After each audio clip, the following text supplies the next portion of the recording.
Mesdames, Messieurs, fidèles téléspectateurs des canaux Congo aux télévisions, bienvenue à votre émission Zoom qu'on a l'immense et le réel plaisir de recevoir pour vous ce soir Maître Jacob Mbangi. Il est secrétaire général du parti politique Écolo et président de la fondation Bomoko. Ok, j'ai dit bonsoir et bienvenue. Bonsoir, Monsieur Maxime, merci pour l'invitation. Je vais rectifier quelque chose. Vous avez dit, je suis secrétaire général du parti politique Écolo, le parti du président national, président Chris Mukenti Kabemba. Oui. Je les salue là où il se trouve à ce moment. Je suis le président national de l'ASBEL Congo Bomoko. Oh. C'était la précision des tailles. L'ASBEL et non Fondation Bomoko, vous êtes à votre toute première participation à cette émission Zoom. Okay. Comment vous vous sentez d'entrée de jeu?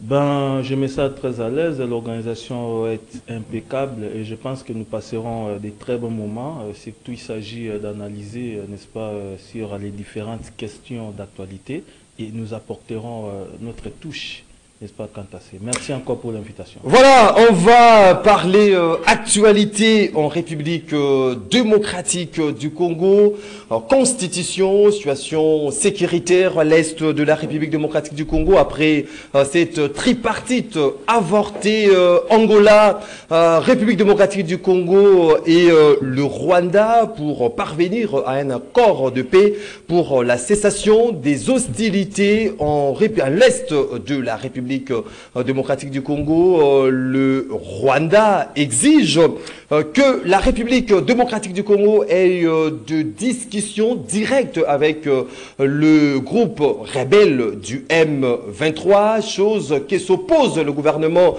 des Kinshasa, de négocier ou de parler avec un groupe qualifié de terroriste. Que doit faire réellement la République démocratique du Congo pour restaurer la paix et mettre hors d'état de nuire l'Est de la République démocratique du Congo de ces groupes rebelles? On va parler de tous ces points dans cette émission Zoom. Mais entre deux, Maître Jacob Mbangi, vous êtes à votre toute première présentation. J'ai dit, vous êtes secrétaire général et président de l'ASBEL Bomoko. Congo Bomoko.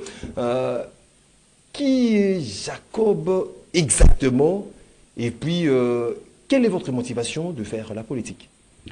Merci beaucoup pour votre question. Vous savez, il est toujours très difficile de dire ou de parler de soi-même parce qu'il est impérieux que quelqu'un d'autre, n'est-ce pas, puisse émettre des avis concernant votre personne. Moi, puisque vous me posez la question, je serai dans l'obligation de dire en quelques mots qui je suis. Je suis Jacob Mbangi, acteur sociopolitique. J'ai été candidat malheureux à la députation nationale et provinciale au niveau de la Funa et Kalamou. Je suis doctorant en droit parce que je prépare déjà mon mémoire et bientôt là, nous serons admis, n'est-ce pas, pour la thèse. Et voilà, donc je suis marié, père de plusieurs enfants et secrétaire général du parti politique Écolo, comme vous avez dit par vous-même. Voilà, donc c'est un peu ça. Lorsqu'il s'agit de la motivation, vous savez, on est jeune. Est-ce que vous avez commencé la politique à l'âge adulte ou depuis votre tendre enfance, vous avez déjà ces ambitions de faire la politique? Vous serez étonné, mais... vous savez, j'ai commencé la politique depuis l'université. Parce que déjà, en première année de graduat, à l'université de Kinshasa, j'étais... à la colline inspirée. Justement, j'étais candidat CPA, je crois. Ouais, CPA, j'étais candidat CPA. Et déjà, nous étions dans les rouages politiques. À l'époque, il y a mon ami que j'ai sali, André. André, j'étais son directeur de cabinet en G1. À l'époque. À l'époque, il y a eu... mon ami aussi Jonathan Ngwele, que j'ai sali parce que nous deux c'était... Jonathan Ngwele qui est aujourd'hui à l'opposition. Voilà. Donc avec nous, Jonathan Ngwele, c'était terrible à l'université. Donc voilà, c'est depuis vraiment l'université que nous avons eu ce goût de se plonger, n'est-ce pas, dans les firmaments politiques. Et après l'université, vous savez, cet élan continue jusqu'à présent. Et puisque la politique ou les politiques ne meurent pas, alors nous, on est là et nous continuons apporter ce que nous avons depuis... Donc aujourd'hui, vous faites une politique active. Je suis dans la politique active et comme vous l'avez dit, je suis au sein des partis politiques et je pense qu'avec Ekolo, nous avons tellement de projets de société, nous avons une vision autre, n'est-ce pas, de la République démocratique du Congo et nous croyons à ce Congo, nous croyons à la jeunesse surtout, qui est capable, n'est-ce pas, d'apporter aussi des résolutions efficaces, n'est-ce pas, pour le bien-être, n'est-ce pas, de la population congolaise. Vous parlez du projet, en même temps de vision du parti politique Ekolo dont vous êtes secrétaire général. Est-ce qu'aujourd'hui, lorsque vous regardez le miroir, vous vous dites que non, il faudra les rappeler, vous étiez candidat à la législative nationale en 2023, un candidat malheureux, vous n'avez pas atteint votre objectif. Pensez-vous que vous êtes dans une terre fertile pouvant justement vous permettre d'atteindre vos objectifs dans ce parti politique Ekolo? Mais oui, écoutez, la politique est faite pour les meilleurs, n'est-ce pas? C'est un philosophe qui l'a dit, c'est-à-dire la politique est réservée qu'aux meilleurs. Et quand j'ai vu les projets de société du parti politique Ekolo, je l'ai dit avec le président Chris Mukendi, j'ai compris les soucis. Les soucis ici, c'était au fait de mettre la population au centre, n'est-ce pas, de la gouvernance, mettre la population au centre de tout projet politique. Et surtout que le nom même le dit, Ekolo, c'est un parti nationaliste. Et quand j'ai vu cette vision, parce qu'il ne faut pas ici confondre la vision et les projets. Oui. Tout commence par la vision. Lorsque vous avez une vision claire, nette, limpide, certifiée, c'est alors que cette vision, n'est-ce pas, va se transformer. Une vision qui doit s'accompagner de la provision. Justement, une vision qui se transforme, n'est-ce pas, en projet de société généralement. Parce que ces projets de société, par la suite, se transformera, n'est-ce pas, par des programmes de gouvernance et qui fera en sorte que nous ayons des politiques publiques de gouvernance. Et donc, quand j'ai vu la vision du parti Ekolo, je me suis dit non, j'ai été très séduit par cette vision et surtout la personne qui l'incarne aussi. Et surtout que les soucis, c'est de mettre la jeunesse, n'est-ce pas, au centre des décisions politiques. Alors on s'est dit pourquoi pas se lancer. Et pour vous répondre, en tout cas c'est vraiment une terre très fertile. Et justement, je pense que dans les jours qui viennent, vous verrez, lorsque nous allons dévoiler tout ce que nous avons, n'est-ce pas, dans notre sac, vous allez comprendre qu'Ekolo... Et beaucoup pensaient, peut-être Maître Jacob, le voir Maître Jacob en Bangui, dans des partis enracinés vraiment dans le firmament politique de la République démocratique du Congo, avoir Maître Jacob Bangui dans ces jeunes partis politiques qui viennent de voir les jours. Est-ce que vous aurez énormément du temps pour parvenir à vos rêves? Ou vous vous dites que non, ce sont des projets à court terme pour atteindre votre objectif? Non, écoutez, déjà, je ne suis pas du même avis avec vous lorsque, par exemple, vous dites il y a certaines parti enraciné. Un parti enraciné. Bon, je ne sais pas le contenu exact, n'est-ce pas, que vous donnez à un parti enraciné. Des partis qui a de l'ancrage dans la société. Non, mais écoutez, l'ancrage, ça se crée. Voyez-vous? Parce qu'aujourd'hui, si vous analysez le monde politique, n'est-ce pas, comment ça évolue, vous allez vous rendre compte qu'il n'y a aucun parti aujourd'hui qui peut dire avec outrecuidance, n'est-ce pas, qui détient les monopoles de l'ancrage. Voyez-vous? Parce que l'ancrage, ça se crée. Et les débats, vous avez déjà créé l'ancrage au sein du parti politique Ekolo. Les débats aussi, les débats étaient même au niveau du choix, n'est-ce pas, de la Première ministre, au niveau du Parlement, parce que la question a été posée. Vous allez, par vous-même, parce que vous êtes un grand journaliste de ces pays, vous avez y à remarquer qu'il y a eu un problème de quotas, n'est-ce pas, pour mettre en place les députés qui vont choisir les premiers ministres. Donc, comprenez que la question de l'ancrage, c'est une question qui se trouve à l'horizon. Vous voyez, personne ici ne peut dire qu'il... Donc vous vous battez déjà bec et ongle pour faire de ce parti politique Ekolo un grand parti de ces pays. Personne ici ne peut dire avec exactitude, n'est-ce pas, qu'il détient totalement l'ancrage. Moi, je vais vous dire, par exemple, aujourd'hui, le président Chris Mukendi se trouve à Lubumbashi. Nous avons déjà... vous avez une base. Une base au niveau de Lubumbashi. Nous avons une base au niveau, n'est-ce pas, du Congo-Brazzaville. Nous avons des fédérations, n'est-ce pas, qui sont à l'extérieur du pays. Nous avons des fédérations qui sont à l'intérieur du pays. Nous avons des fédérations ici à Kinshasa. Et donc... nous sommes en train de se créer. Alors, si quelqu'un vient par ignorance, c'est-à-dire que non, écoutez, les partis qu'on n'est pas renseigné, c'est son problème à nous. Oui. Mais nous travaillons. Donc, vous êtes déjà, c'est un parti implanté dans différentes provinces de la RDC. C'est un parti implanté et un parti qui se plante. Donc, nous avons notre objectif. L'objectif, c'est 2028. Et je ne peux pas dévoiler, n'est-ce pas, tous les secrets du parti, mais au moment opportun, nous ferons, pourquoi pas, une émission spéciale pour vous démontrer, n'est-ce pas, ce que représente le parti politique. Avant de toucher ou avant d'examiner les différents points d'actualité, l'opinion qui est en train de nous suivre à ce net moment, veut savoir le véritable rêve de Maître Jacob Mbangi. C'est quoi? Bon, vous savez, les rêves sont immatériels. Tout le monde a droit à rêver. Comme l'on dit, nous vivons par... enfin, c'est l'espoir qui nous fait vivre. Oui. Et vous savez, moi j'ai toujours rêvé d'être serviteur. Voyez-vous? Donc, de donner le meilleur de moi-même pour le bien-être du pays. Serviteur dans quel cadre? Il y a du serviteur de Dieu, il y a du serviteur politique comme un ministre, comme un député, comme un président de la République. C'est ce que je suis en train de dire. Oui. J'y viens. Il ne faut pas me poser trop de questions parce que je ne pense pas que vous êtes payé par rapport au nombre de questions que vous posez aux invités quand même, M. Maxime. Écoutez, les rêves y est, voyez-vous, les rêves y est. Mais le problème, c'est que nous sommes avant tout un acteur social. Parce que j'aime vraiment ces côtés. Vous voyez, avec mon ASBEL, l'ASBEL Congo Bomoko, où nous avons eu à faire beaucoup de choses pour la population.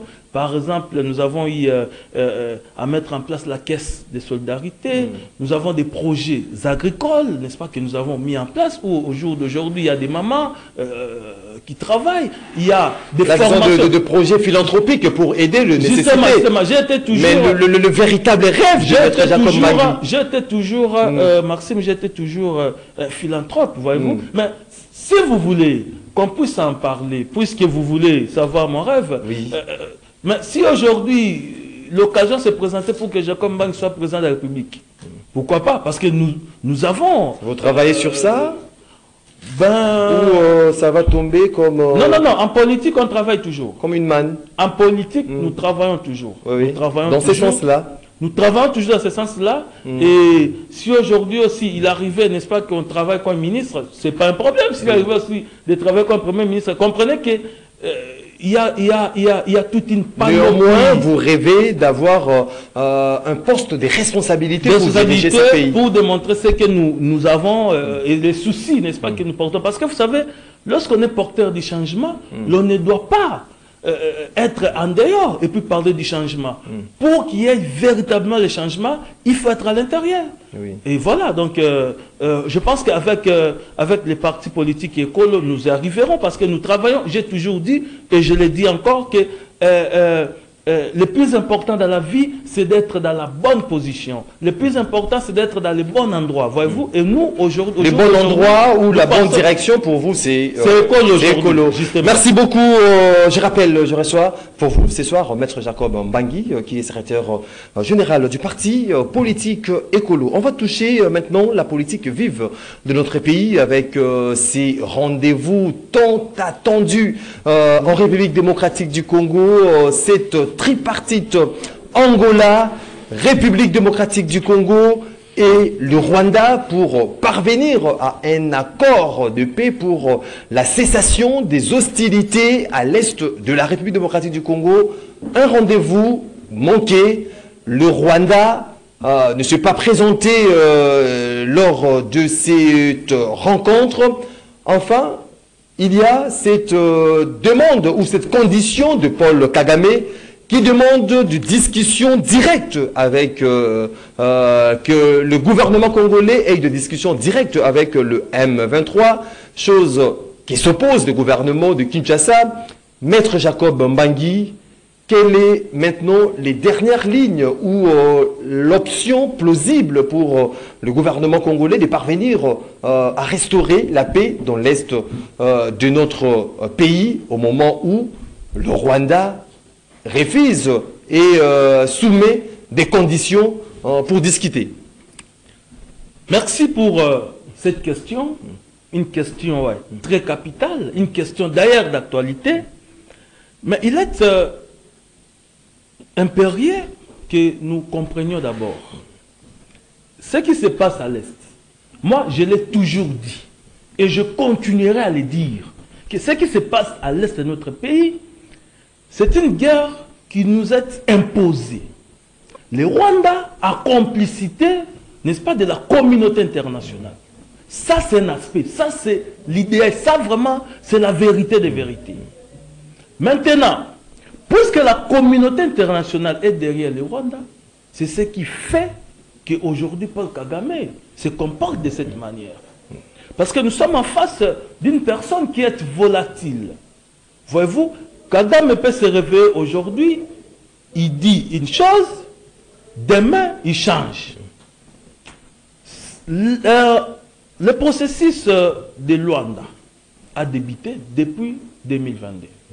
C'est là que les hostilités ont été lancées pour chercher finalement à finir avec cette guerre.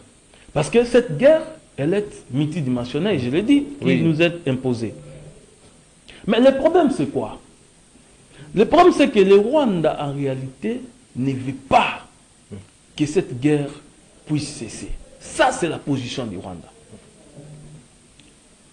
Le Rwanda donne une incise en disant que non, il faudrait que les FDLR qui se trouvent sur le sol congolais, n'est-ce pas, bon, le Rwanda considère... Donc, ils ont discuté par rapport à la neutralisation de l'FDLR. D'ailleurs, le Rwanda considère les FDLR comme étant les ennemis du régime Kagame. Oui. Et c'est tout à fait normal. Ils exigent aujourd'hui ces négociations directes entre le gouvernement de Kinshasa et le M23. Alors, moi j'aurais voulu... Parce que, Maxime, n'oubliez pas que l'option diplomatique, pour moi, reste la meilleure option. Parce que si aujourd'hui, l'on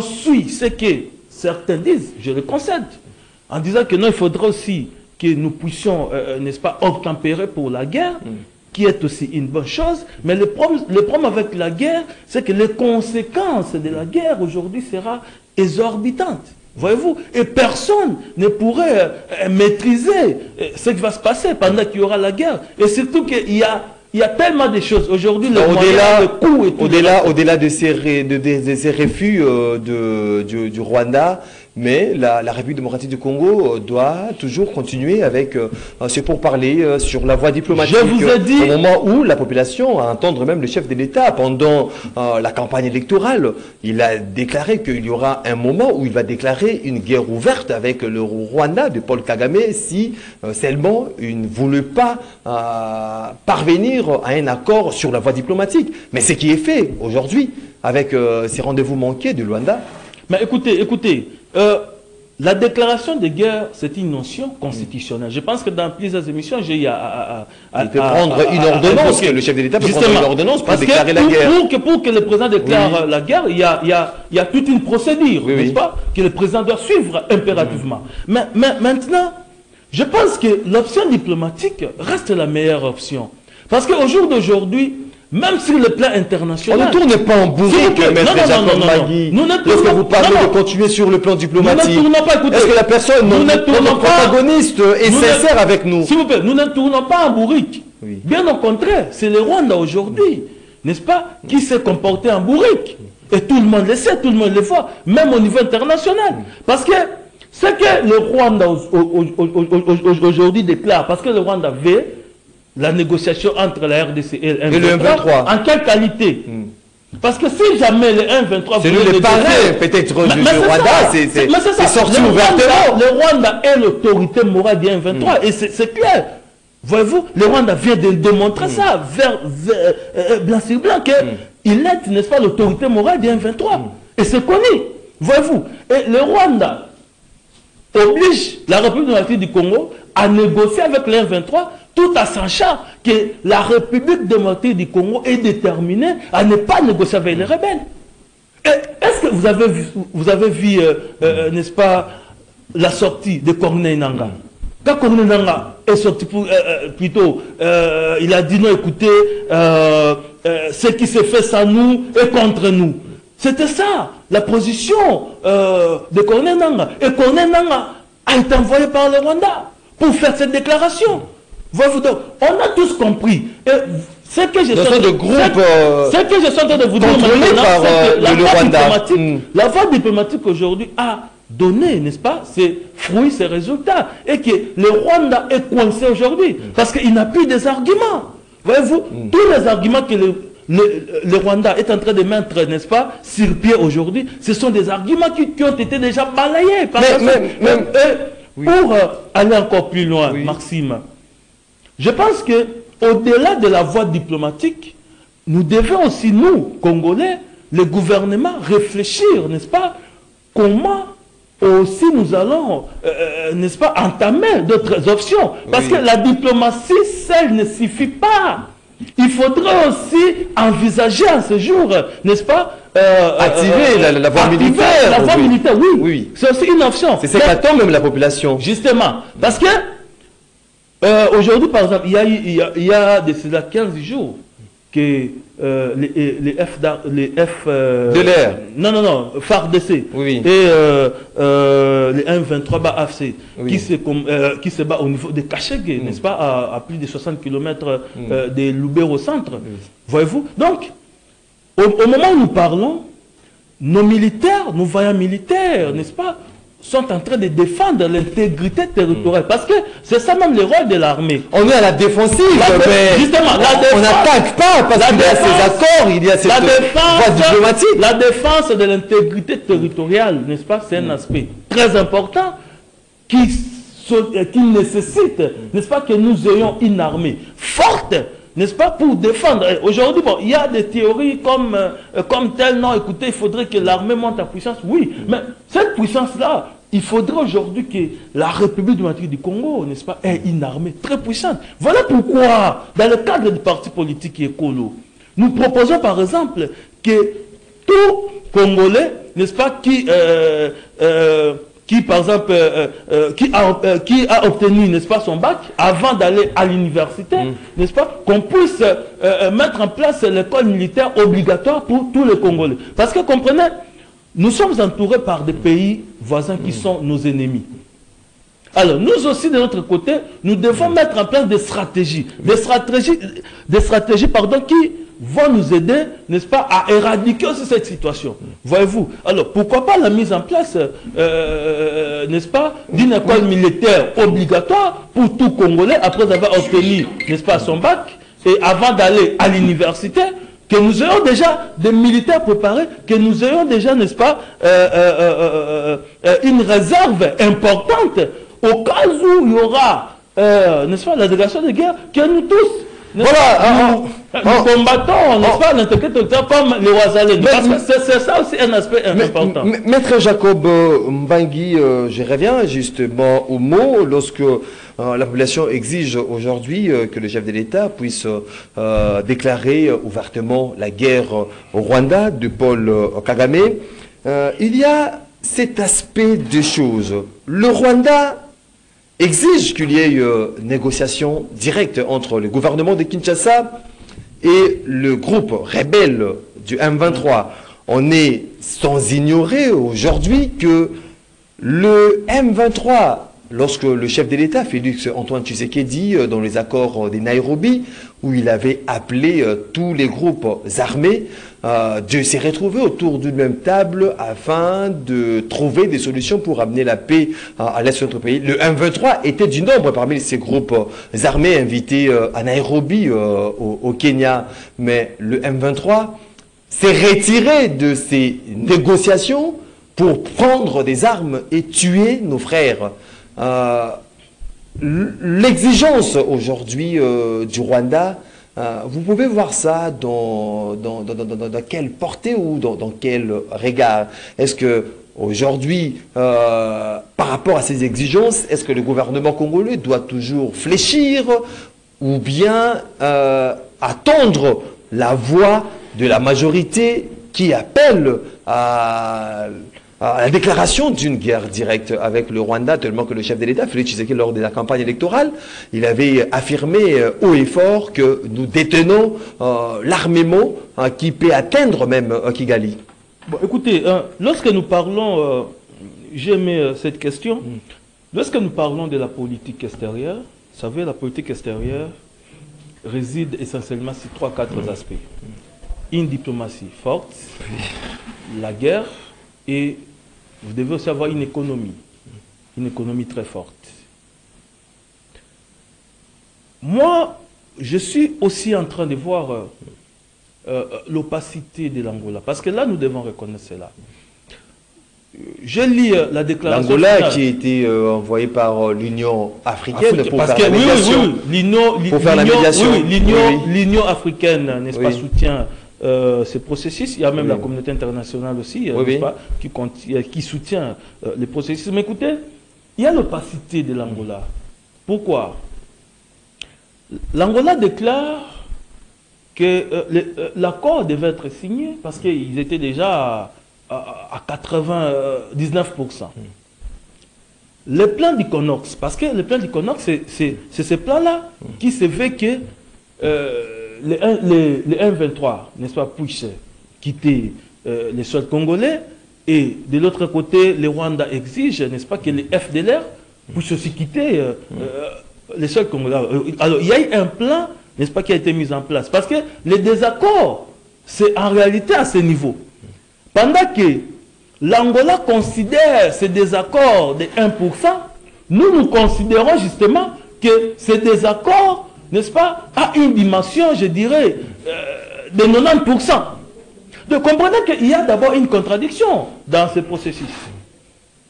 Puisque je l'ai dit, si la politique extérieure réside aussi, n'est-ce pas, par rapport à l'option de la guerre, il est temps aussi aujourd'hui que la République démocratique du Congo puisse réfléchir à ce sens.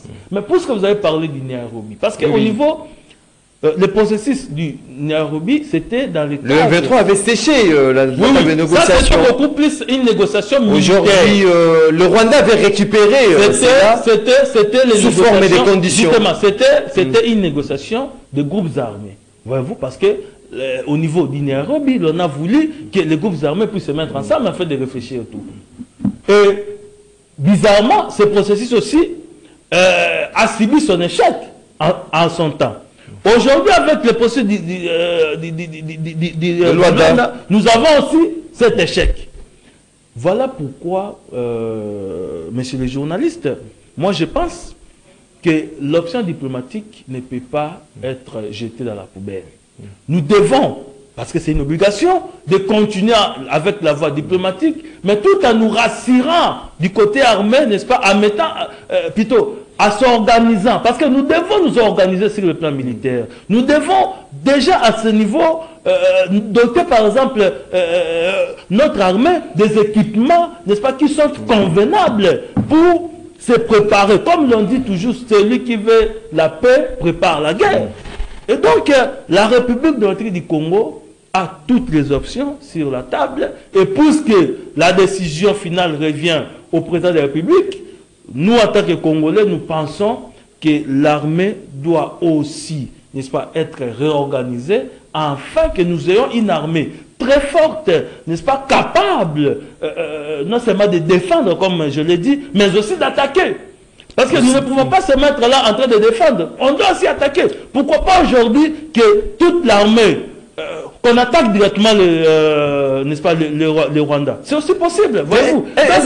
Il faudrait que toutes ces options soient plutôt envisagées, n'est-ce pas, pour permettre en ce qu'il y ait, n'est-ce pas, la paix véritable au niveau de l'Est de notre pays. L'échec de cette tripartite de Luanda, n'est-ce pas là, Kagame est en train lancer peut-être des défis même à la communauté internationale.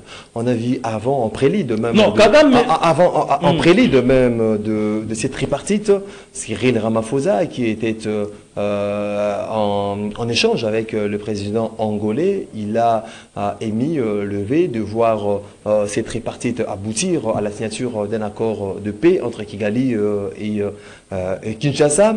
Joe Biden, il était en Angola, il a eu cet échange avec le chef d'État Félix Tshisekedi.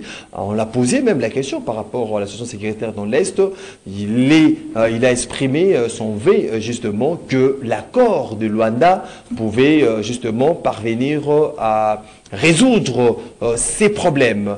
Mais cette tripartite a été considérée comme une dernière rencontre pour parvenir à la signature d'un accord de paix. Mais cet échec, ces rendez-vous manqués, ce rendez-vous avorté, n'est-ce pas là Paul Kagame, qui se croit être tout-puissant de la sous-région, ne veut pas même obtempérer par rapport aux instructions de la communauté internationale?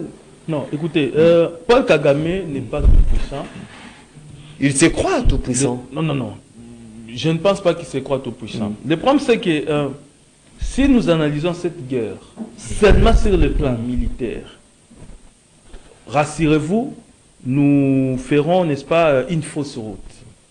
Parce que cette guerre est à la fois militaire, diplomatique, mais aussi économique. Ça aussi, c'est un aspect important. Tu as parlé de la présence de Joe Biden, n'est-ce pas, au niveau de l'Angola. Vous êtes sans ignorer qu'il y a eu aujourd'hui la signature de l'accord de Lobito. Oui. Voyez-vous. Et cet accord de Lobito met aussi à mal la position même, n'est-ce pas, du Rwanda. Parce que le Rwanda ne sera pas content si aujourd'hui les minéraux, n'est-ce pas, qui sont exploités en République démocratique du Congo, soient acheminés au niveau, n'est-ce pas, du port de Lobito pour enfin, n'est-ce pas, répartir, je ne sais pas moi, au niveau des États-Unis, le Rwanda aussi ne sera pas content. Cela aussi prouverait même le Rwanda veut à tout prix que le minerai congolais transige par le Rwanda. Oui. Mais aujourd'hui, avec Lobito, il y a comme, n'est-ce pas, un changement. Oui. Le contournement de la direction. De la situation. Et voyez que tout ça, ce sont des aspects que le Rwanda aujourd'hui peut se sentir lésé. Et le Rwanda peut même être mécontent, non seulement de la République démocratique du Congo, mais aussi de l'Angola. De l'Angola. Parce que le Rwanda, en réalité, sur le plan économique, se sent négligé. Ce que nous disons ici, pas Congolais, Bécho 12. Voyez-vous. Et donc, comme je l'ai dit, la situation est tellement globale. Alors, s'il faudrait analyser, je demanderai aussi, n'est-ce pas, aux Congolais, de faire une analyse approfondie. Parce que nous prenons quand même notre temps, n'est-ce pas, d'étudier tout ce qui se passe là. Et aujourd'hui, vous parlez de la communauté internationale. Vous savez que la position de la communauté internationale n'est jamais connue.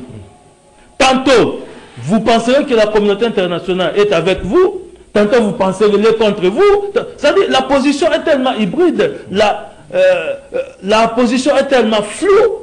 La position est tellement... C'est difficile à comprendre. Justement. C'est-à-dire, aujourd'hui, on ne peut pas dire que non, la communauté internationale serait derrière le Rwanda. Et s'il faut parler de la communauté, vous parlez de quelle communauté?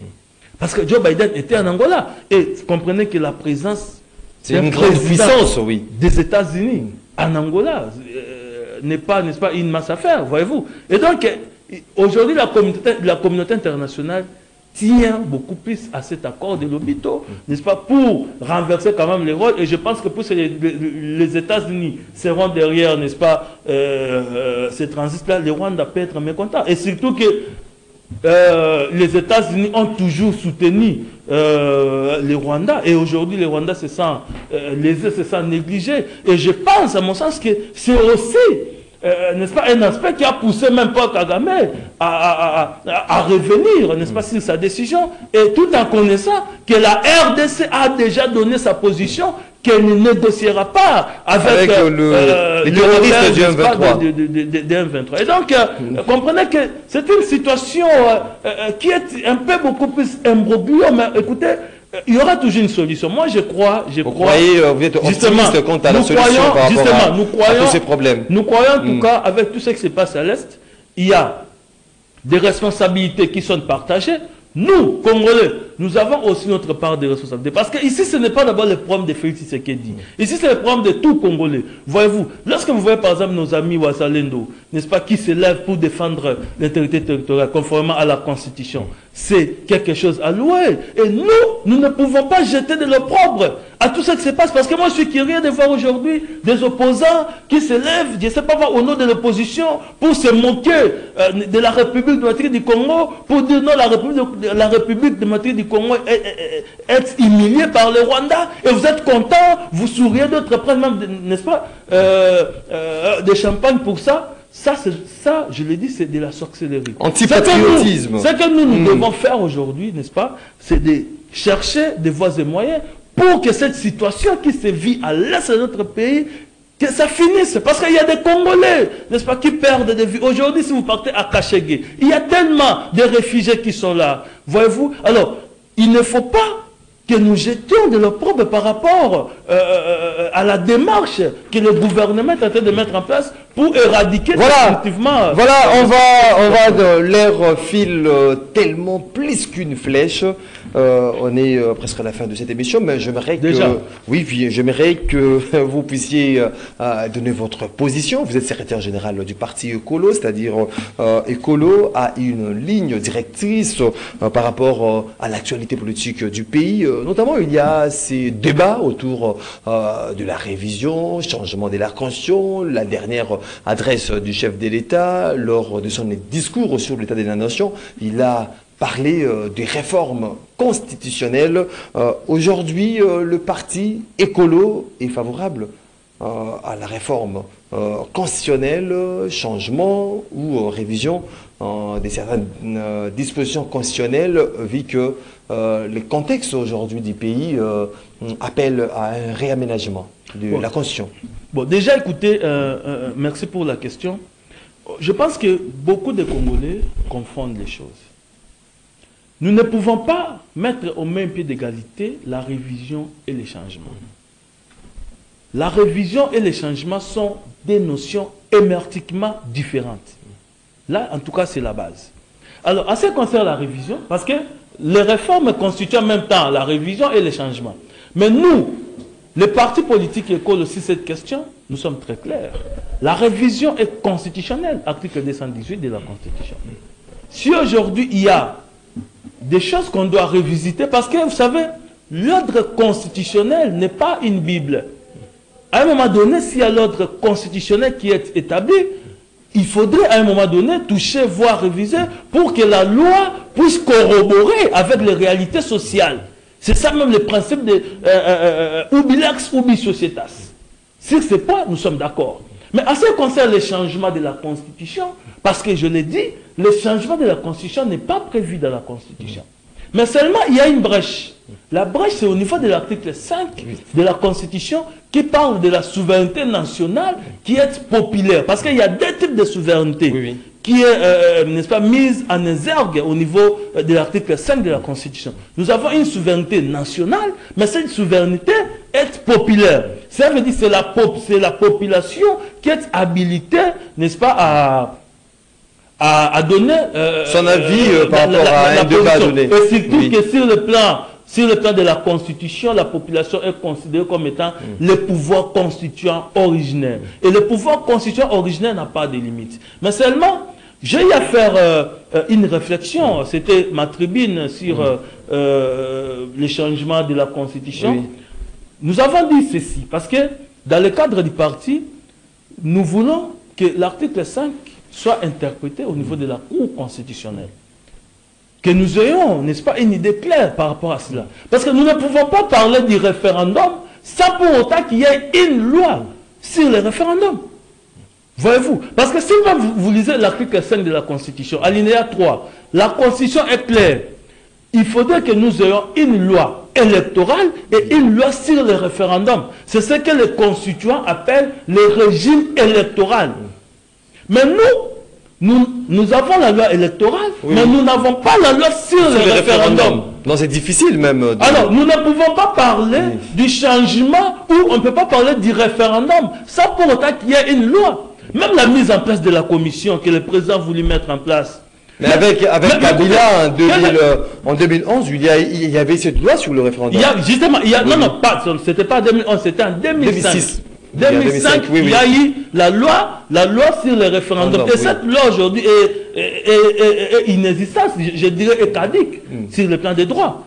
Il faudrait, n'est-ce pas, que nous ayons une nouvelle loi sur l'organisation des référendums. À partir du moment où nous n'avons pas cette loi, personne ici ne peut nous dire avec exactitude quelle est, par exemple, la procédure à faire, n'est-ce pas, pour organiser les référendums. Parce que dans l'organisation des référendums, il y a des éléments que nous devons prendre en compte. Entre autres, le délai, n'est-ce pas, du vote. Entre autres, la campagne, n'est-ce pas, sur le référendum. Entre autres, la procédure à faire. Comment nous allons voter? Comment ça va se passer? Qui va publier? Qui va faire ceci?